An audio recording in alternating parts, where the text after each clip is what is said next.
اور اب یہ جانیے وزیر اعظم سے خالد مقبول کی سربراہی میں ایم کیو ایم پاکستان کے وفد کی ملاقات ہوئی ہے۔ ملاقات میں فاروق ستار، مصطفیٰ کمال اور دیگر رہنما شریک ہوئے۔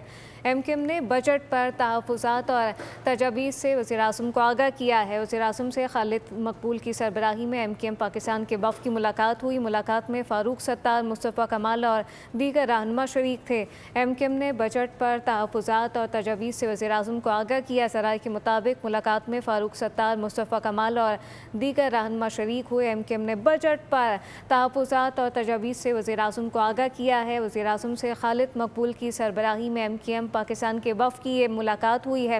ملاقات میں فاروق ستار، مصطفیٰ کمال اور دیگر رہنما شریک ہوئے، جبکہ ایم کیو ایم نے بجٹ پر تحفظات اور تجاویز سے وزیر اعظم کو آگاہ کیا ہے۔ ملاقات کا احوال کیا ہے، فہد چودھری سے جانتے ہیں۔ جی فہد۔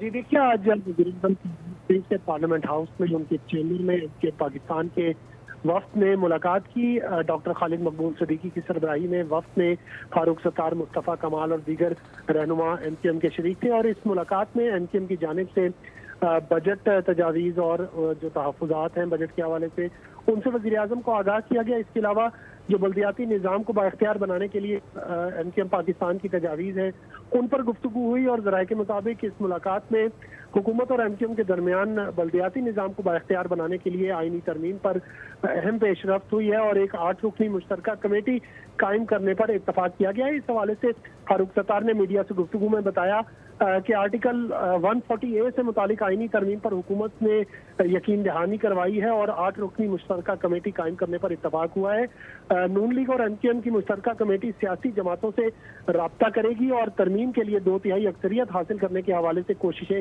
کی جائیں گی۔ فاروق ستار نے کہا کہ مقامی حکومتوں کو بااختیار بنانا 25 کروڑ عوام کا مسئلہ ہے، اور Sindh governorship M Q M کا حق ہے۔ اس حوالے سے بھی وزیر اعظم سے ملاقات میں ایم کیو ایم کا یہ مطالبہ دہرایا گیا، اور گورنرشپ ایم کیو ایم کو دینے کا مطالبہ ہمارا برقرار ہے۔ وزیر اعظم نے گورنرشپ کے معاملے پر مزید بات چیت کی یقین دہانی کروائی ہے۔